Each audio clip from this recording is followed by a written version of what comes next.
ಬಿಡದಿ ಯೋಜನೆ ಡಿಕೆಶಿಗೆ ಎಚ್ಡಿಕೆ ಸವಾಲು. ಸಮಸ್ಯೆ ನನ್ನೊಬ್ಬನದಲ್ಲ. ಬಿಡದಿ ಟೌನ್ಶಿಪ್ ನಿರ್ಮಾಣಕ್ಕೆ ಸಂಬಂಧಿಸಿದಂತೆ ಕರ್ನಾಟಕದಲ್ಲಿ ಕಳೆದ 1 ತಿಂಗಳಿನಿಂದಲೂ ಭಾರೀ ಪ್ರತಿಭಟನೆ ನಡೆಯುತ್ತಿದೆ. ಅಲ್ಲದೆ ಇದು ರಾಜಕೀಯ ಸ್ವರೂಪವೂ ಪಡೆದುಕೊಂಡಿದೆ. ಬಿಡದಿ ಟೌನ್ಶಿಪ್ ನಿರ್ಮಾಣಕ್ಕೆ ಸಂಬಂಧಿಸಿದಂತೆ ಮುಖ್ಯಮಂತ್ರಿ ಡಿಕೆ ಶಿವಕುಮಾರ್ ಹಾಗೂ ಕೇಂದ್ರ ಸಚಿವ ಎಚ್ಡಿ ಕುಮಾರಸ್ವಾಮಿ ಅವರ ನಡುವೆ ವಾಕ್ಸಮರ ಮುಂದುವರೆದಿದೆ.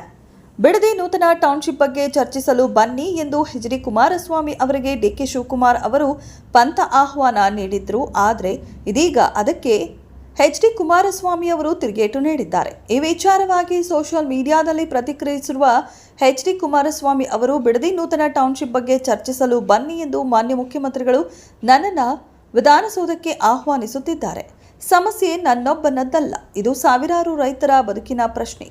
4 ಗೋಡೆಗಳ ನಡುವೆ ಸಭೆ ನಡೆಸುವುದರಲ್ಲಿ ಅರ್ಥವಿಲ್ಲ. ನೊಂದ ರೈತರು ಹಗಲಿರುಳು ಪ್ರತಿಭಟನೆ ನಡೆಸುತ್ತಿರುವ ಬೈರಮಂಗಲದಲ್ಲಿ ಬಹಿರಂಗವಾಗಿ ಚರ್ಚೆ ನಡೆಯುವುದು ನ್ಯಾಯೋಚಿತ. ಇದನ್ನೇ ಪತ್ರ ಮುಖೇನ ಮುಖ್ಯಮಂತ್ರಿಗಳಿಗೆ ಸ್ಪಷ್ಟವಾಗಿ ಹೇಳಿದ್ದೇನೆ ಎಂದಿದ್ದಾರೆ. ಮುಂದುವರೆದು ದಿನಾಂಕ 26/6/2026 ಬೆಳಗ್ಗೆ 11 ಗಂಟೆಗೆ ನನ್ನನ್ನು ಚರ್ಚೆಗೆ ಕರೆದಿದ್ದಾರೆ. ಅಂದು ಪೂರ್ವ ನಿಗದಿತ ಕಾರ್ಯಕ್ರಮಗಳಿವೆ. ದಿನಾಂಕ 27/6/2026 ಯಾವುದೇ ಸಮಯಕ್ಕೆ ಬೈರಮಂಗಲದಲ್ಲಿ ನೊಂದ ಅನ್ನದಾತರ ಸಮ್ಮುಖದಲ್ಲಿ ಸಭೆ ಆಯೋಜಿಸಿದರೆ ಬರಲು ಸಿದ್ಧನಿದ್ದೇನೆ. ಮುಖ್ಯಮಂತ್ರಿಗಳು ಆ ದಿನ ಸಮಯ ನಿಗದಿ ಮಾಡಿ ತಿಳಿಸುತ್ತಾರೆಂದು ಆಶಿಸುತ್ತೇನೆ ಎಂದು ಪ್ರತಿಕ್ರಿಯೆ ನೀಡಿದ್ದಾರೆ.